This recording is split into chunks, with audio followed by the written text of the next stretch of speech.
¿Sabes en qué consiste la pérdida de oportunidad en materia de responsabilidad médica estatal?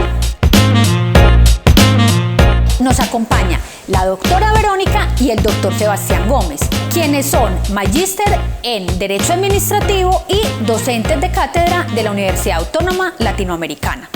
Bueno, para que entremos en materia, es muy importante que nos expliquen en qué consiste exactamente la pérdida de oportunidad en materia de responsabilidad médica estatal. Bueno, este es una tipología de daño autónomo que consiste en una pérdida que se da de una probabilidad de obtener un beneficio o de no obtener un resultado negativo. En materia de responsabilidad médica comenzó a hablarse en Colombia de la pérdida de la oportunidad en 1994 con la sentencia del Consejo de Estado con ponencia del magistrado Ricardo Hoyos.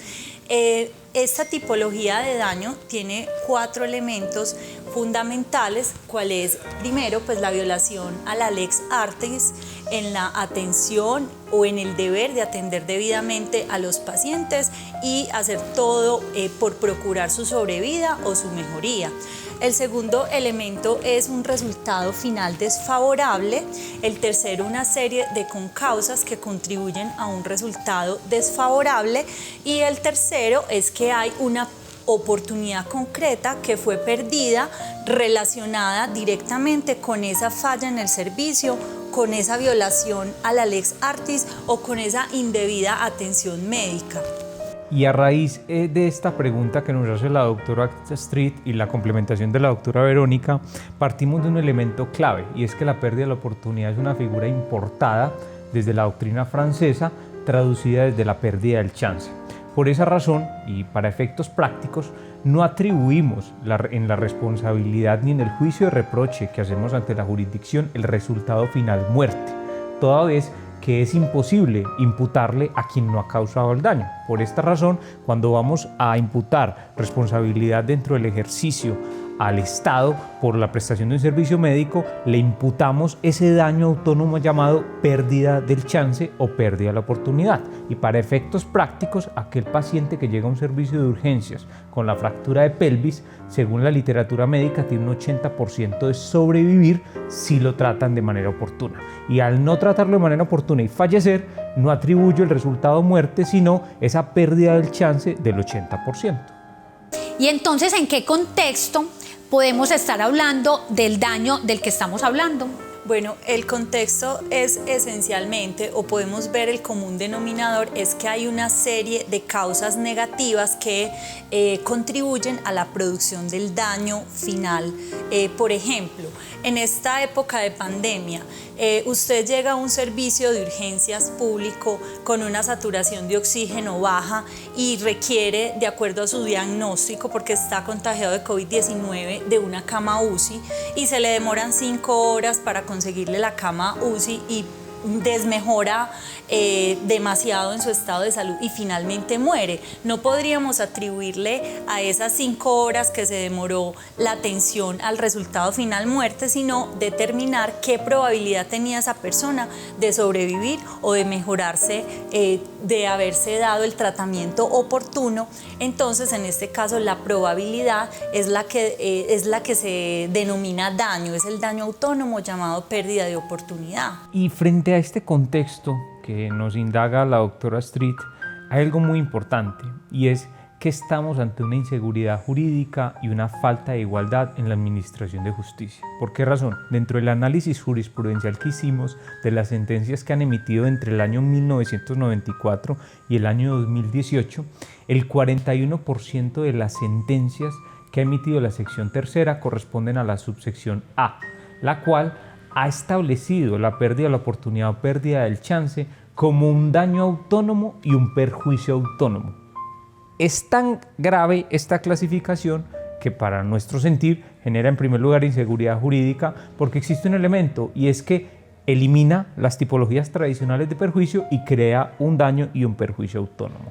Nos vamos a la subsección B, que es la que ha dado la pérdida de la oportunidad de manera proporcional en las tipologías de perjuicios, moral, lucro cesante, daño emergente y las demás que existen. Y esa ya está en el 50% de decisiones de la sección tercera del Consejo de Estado. Y viene la subsección C, que ha establecido en un 9% como un criterio de imputación, es decir, un nexo de causalidad o título de imputación, la pérdida de la oportunidad. Entonces, obsérvese cómo es posible que nuestro máximo órgano de cierre en lo contencioso administrativo tenga esa disparidad de criterios que genera inseguridad jurídica y violación a la igualdad frente a los ciudadanos en el acceso a la administración de justicia.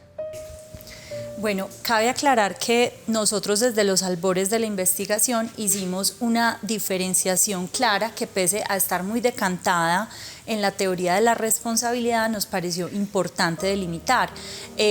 ¿Cuál es como esa diferenciación? ¿Qué es daño y qué es perjuicio? Porque para nosotros el daño y perjuicio son conceptos diferentes. El daño es cualquier menoscabo que se haga a una persona que no tenga el deber jurídico de soportarlo conforme al artículo 90 de la Constitución Política. Y el perjuicio es la consecuencia patrimonial o extrapatrimonial que ese daño puede generar. Entonces, para nosotros, pérdida de oportunidad es un daño. Y los perjuicios son los perjuicios clásicos o la clasificación que ha realizado el Consejo de Estado en la sentencia de unificación del 2014 y de acuerdo a eso entonces ya miraríamos si se establece en el proceso judicial este daño y cómo se llega a reparar los perjuicios, los derivados de este daño. Es importante, ¿por qué? Porque en este momento muchas veces se funden los conceptos daño y perjuicio y pasa lo que decía el doctor Sebastián, que se genera una tipología de perjuicio autónomo llamado pérdida de la oportunidad y en este caso entonces habría como esa disparidad de criterios. Bueno, y con esta información tan valiosa que nos están dando, nos preguntamos en materia probatoria cómo entraríamos a probar dentro de un proceso judicial exactamente cómo fue la pérdida de oportunidad en materia de responsabilidad médica. ¿Cómo lo podríamos probar dentro de un proceso? Bueno, en este caso lo que es necesario es que exista una prueba técnico-científica o médica que pueda determinar que sí había una probabilidad de sobrevida o de mejora del paciente, porque recordemos que este daño sí debe tener una certeza y esa certeza parte de ese conocimiento médico que le otorga al juez ese conocimiento de que sí existió esa oportunidad. El doctor Sebastián nos ilustra también en el tema de las guías del ministerio, los casos que ha tratado. Hay algo muy claro y es que existen diferentes medios probatorios para llevar al juez al convencimiento de un elemento y en estos casos de la complejidad de la prueba de la pérdida de la oportunidad.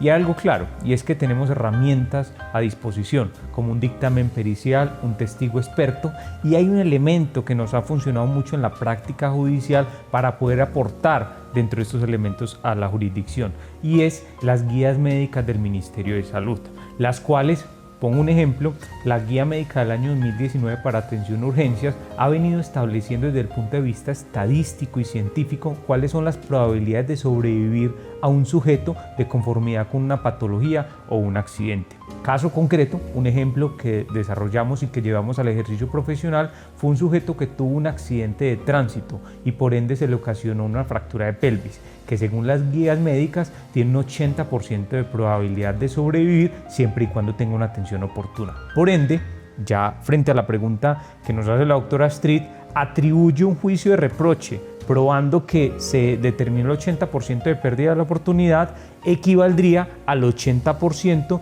de los perjuicios bajo las tipologías tradicionales. Caso concreto, se aplica para el caso en específico perjuicio moral, perjuicio a la salud, lucro cesante, daño emergente y las demás categorías que se quieran atribuir y hayan elementos para probar.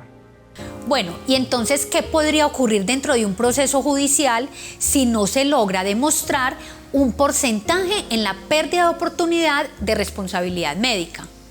Como quiera que no hay sentencia de unificación con respecto a este tema, como se mencionó, existen tres posibilidades que pueden pasar en el proceso jurisdiccional. El primero de ellos es que se condena en abstracto y el beneficiario de la condena debe acudir al incidente para que se concretice la condena por medio de una prueba pericial. El segundo de ellos es la posibilidad de acudir al arbitrio judice, donde el juez tasa los perjuicios de acuerdo a lo que considere lo más equitativo. Y el tercero es que cuando se logra determinar esa oportunidad concreta perdida, pues se condena al 50%, que es como lo mínimo que se pueda perder la oportunidad. Qué interesante frente a estas tres propuestas que plantea la doctora Verónica, porque nos hemos encontrado en el ejercicio profesional que la jurisdicción, en muchos casos en los que no se logra determinar el porcentaje de manera precisa por ausencia de prueba técnica o por otros elementos, o porque se pidió el resultado final como perjuicio y daño mismo, los jueces los hemos invitado a que acudan al principio del jura novit curia. ¿Por qué razón? Porque se está negando el acceso a la administración de justicia de los ciudadanos cuando existen mecanismos judiciales para poder materializar la justicia. Y por esa razón es que dentro de nuestro estudio de este elemento y de esta figura es que invitamos a los jueces a que acudan también a esta figura del jura novit curia. Nos parece muy interesante porque además se logra la justicia material, como decía el compañero Sebastián, puesto que no es justo que a una entidad del Estado le imputen el resultado final cuando lo que hizo fue una falla en el servicio, pero no es determinante en el resultado final, ejemplo, en la muerte. Pero tampoco es justo que el ciudadano al que hubo una evidente falla en el servicio médico se le truncó la posibilidad de sobrevida o recuperación. Entonces la pérdida de oportunidad es como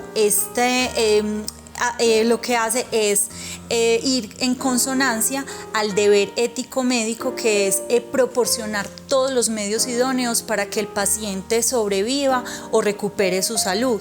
Pero entonces, doctor Sebastián, le pregunto, dentro de un proceso judicial, una vez ya esté demostrado y debidamente probado ese porcentaje de la pérdida de oportunidad en responsabilidad médica, ¿cómo entraríamos a hacer la liquidación de los perjuicios? Lo que hemos propuesto dentro de este análisis y estudio no solo jurisprudencial y doctrinal es que se liquide conforme al porcentaje determinado como pérdida del chance. Y es un ejercicio práctico. Si a través del ejercicio médico y la prueba auxiliar de un testigo experto y las guías médicas del Ministerio de Salud logro probar que hay un 80% de probabilidad truncada atribuible a la entidad del Estado, por ende equivaldría al 80% de los perjuicios bajo las tipologías tradicionales, llámense perjuicios morales, salud, daño emergente, lucro cesante o cualquiera de las categorías que se adecúen al caso concreto. Por ende, esa es la propuesta siempre y cuando se logre determinar un porcentaje. Ahora bien, existen otros criterios auxiliares, como en los casos en que por lo menos se logre probar entre un 1, un 10, entre un 20 y un 30, o que se logre probar con exactitud que sí hubo una pérdida de oportunidad. En esos casos, bajo las reglas de la equidad, que se acuda a un 50% de los perjuicios bajo las categorías tradicionales.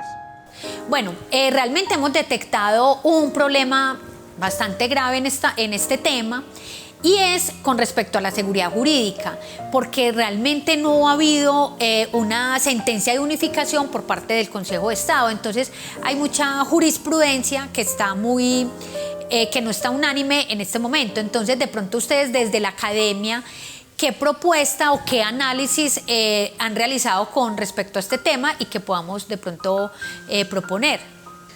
Bueno, la primera propuesta que tenemos es que le cambiemos de denominación a esta tipología de daño y en materia concreta, en responsabilidad médica del Estado, lo podamos llamar daño por privación a la recuperación en la salud, porque realmente es una privación de recuperarse a la salud, es un daño concreto, porque cuando usted relaciona oportunidad, digamos que se relaciona mucho como chance, como algo aleatorio, y ya hemos visto que el Consejo de Estado le ha dado autonomía a este daño y que se puede probar en el proceso judicial, tal como lo hemos dicho. Entonces realmente el daño que hay ahí es que se le priva la posibilidad de recobrar su salud o de obtener mejoría.